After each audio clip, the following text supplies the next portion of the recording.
கோயில் இருக்கு, நாங்க போறோம் சார். இந்தியால தானுங்க இருக்கு. போயிட்டு வந்துட்டோம்.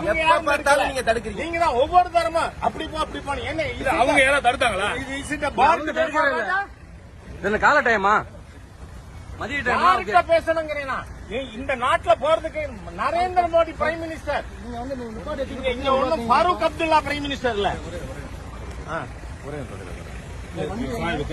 நீங்க காவல்துறை தான் எப்பவுமே அராஜகம் பண்றீங்க.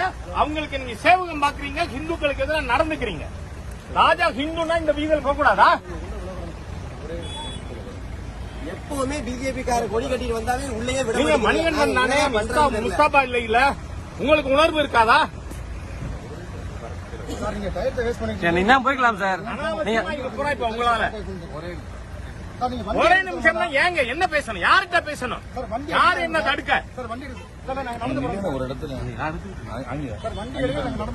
யாரு என்ன தடுக்க? எதுக்காக தடுக்கிறீங்க? இந்த வீதியில் ஏன் ராஜா போக கூடாது? இந்த வீதி என்ன பாகிஸ்தான்ல இருக்கா? இது வழியா தான் போவீங்க, இல்லைன்னா இங்கேயே தரணா. நீங்க போலீஸ் எல்லாருமே முஸ்லிம்களுக்கு கைக்கூலிகளா இருக்கீங்க. ஹெச் ராஜாவை அராஜகம் பண்ணி தடுக்கிறீங்க.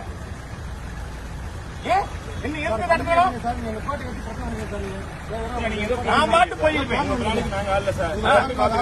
உடனே நீங்க பேரிகார்டு போட்டுக்கிறது என்னத்துக்கு? இங்க பேரிகார்டு போடுறீங்க, நான் வரும்போதெல்லாம் போடுறீங்க. ஒவ்வொரு தரம் பாக்கிறேன். இதோட 10 தரம் இருக்கேன். இப்ப போன வாரம் வந்தேன். இந்த ஸ்கூல் பொண்ணுங்க செத்து போச்சு, அதை தடுக்க போலீஸ் எல்லாம் முடியாது. அதுக்கு அங்க போக மாட்டீங்க. ஆனா கேதத்துக்கு வந்த ராஜாவை தடுப்பீங்க. நான் கேட்கிறேன், பரமக்குடி முருகன் இன்னி வரைக்கும் இங்கிலீஷ் கண்டுபிடிச்சிட்டீங்களா? எப்படி பண்ணாலும் காவல்துறை எதுக்கு இருக்கீங்க? எதுக்கு இருக்கீங்க? இந்த ஸ்டாலினோட ஆட்சியில தமிழ்நாடு கெட்டு போச்சு. ஹிந்துக்கள் நேற்று திருச்செந்தூர்ல ஒருத்தர் 16ஆம் தேதி செத்து போறாரு, ராமேஸ்வரத்துல 17, நேற்று தஞ்சாவூர்ல 18. கோவில்ல மரணங்க, கோவில்ல மரணம். இது ஆட்சியா பேய்கள் ஆட்சி செய்யுது. இவ்வளவு தூரம் இது பண்ணதுக்கு நீங்க தானே காரணம். ரெஸ்பான்சிபிலிட்டி நடக்குது, இல்லைன்னா நடக்காது. நானும் ஒவ்வொரு தடவை நான் அமைதியா போயிட்டு இருக்கேன். ஆனா ஒரு தடவை நீங்க மீறி போயிட்டு இருக்கீங்க. இந்தியாவில் ஒரு வீதியெல்லாம் ஹெச் ராஜா நடக்கப்படாதா? நடந்துரும்.